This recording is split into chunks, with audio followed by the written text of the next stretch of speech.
Hello everyone, welcome to the .NET Office.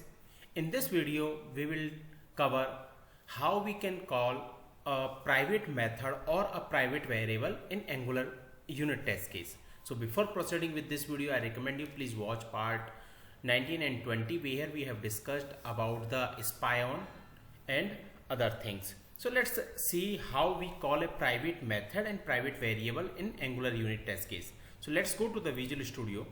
And in this, we will go with the previous example that we have discussed. So here we can see we have a one method called calculate. So what I have done, like previously it was public. So now I have created this method as a private method. And I created another method called show name, that also I have created with the private access modifier.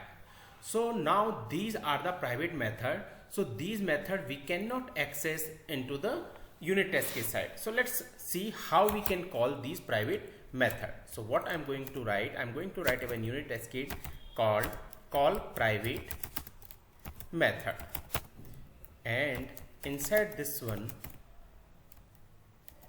so what I'm going to do, what if I will component dot show message.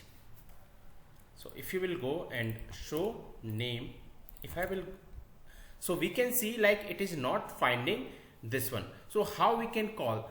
So if there is any private method in the component side and we want to write a unit test case for private method, so what we have to do, first we have to write the component and then big bracket, and inside this one we have to give the method name, and it is basically a method, so we have to give the parenthesis. So this is the way of calling a private method in Angular unit test case.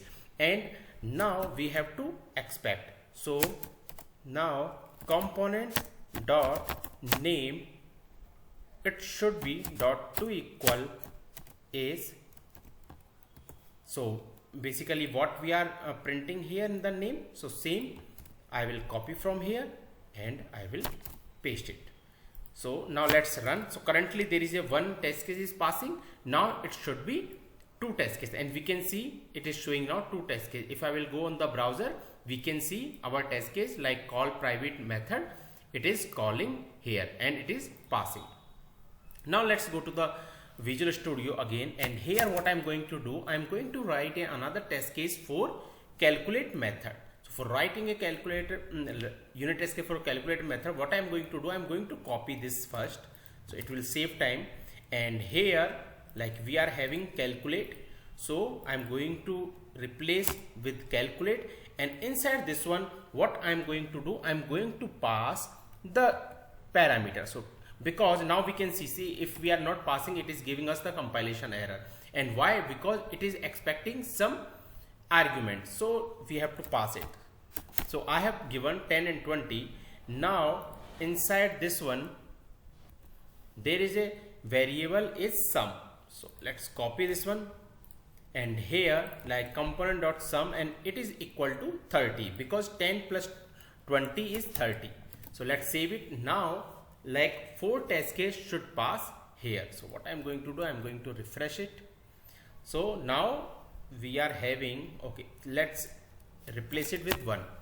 So now call private method and call private method 1. So now we can see here 3 test cases passing.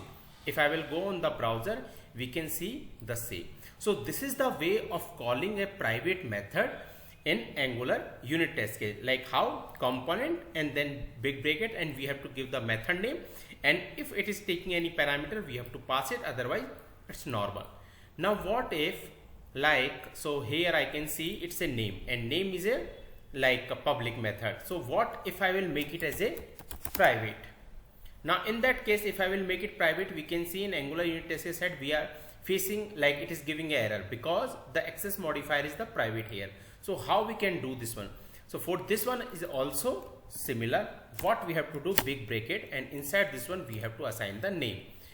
So in that way like it will work for us. So now we can see it is passing the 3 test case for us, and we can see like our first test case is also passing. So if there is any private method or the variable, if we want to access that private method or variable in the like unit test case side. So what we have to do, we have to use the square brackets, and inside that we have to give either the method name or the variable name as we are our like how we are exposing it. So this is the way of doing it. So that's it for this video. If you have any question and doubt, please comment. Thank you.